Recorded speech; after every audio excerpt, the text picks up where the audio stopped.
You didn't have anything actually scheduled, right? You weren't like, oh, I'm going to Le Nordique and I have this planned, so I can't book myself. You're like, well, I was just going to sit on the couch and cry about shit, but yeah, I'll just come in. I'll just come Yeah. in, right? Yeah, Yeah. Why yeah, not? Yeah. yeah. Yeah. So how Um, do we help ourselves get out of that mindset? Like how, because I have described this concept to other people as well, and some of them just roll their eyes and go, "Well, that would be nice." And to which I think we both looked at each other and said, "Why not? Like, why can't we do this?" yeah. I totally agree with you. And that was me for the longest time. Like, oh yeah, that would be nice. I would love to be able to do that. And I'm like, wait a sec. It's my schedule. And now, like, it's my clinic. Like, if I want to not work those days, I don't have to.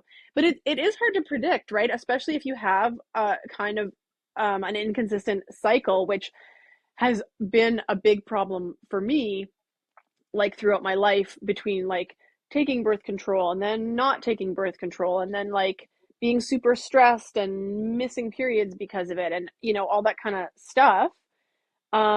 So then yeah, at times I've just like thrown it by the wayside and been like, ugh, whatever, I'll just work through it all, like exactly what you just said, right?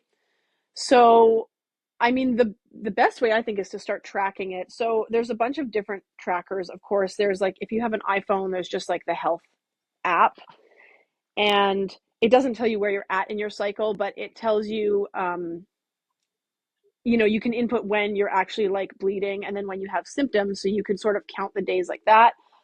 I just printed off um, a period tracker a cycle tracker from Etsy that I'm using because I'm like a pen and paper gal.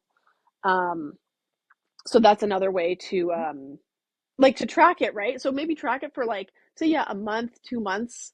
And because it depends too, if you're the kind of person who's scheduled like 6 months in advance, okay, well, you're already scheduled.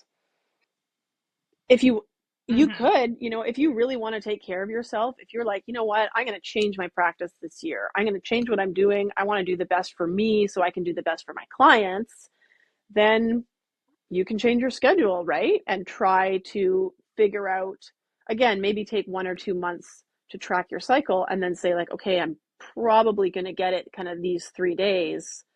And maybe you don't take all the whole 3 days off. Maybe your first day of your when you're menstruating is when you feel the worst. And so you're like, oh, I'll just take the first day off and then I'll work the next two. And maybe you try it. And then maybe next Hmm. month you're like, oh, I actually felt awful for 2 days. So you take those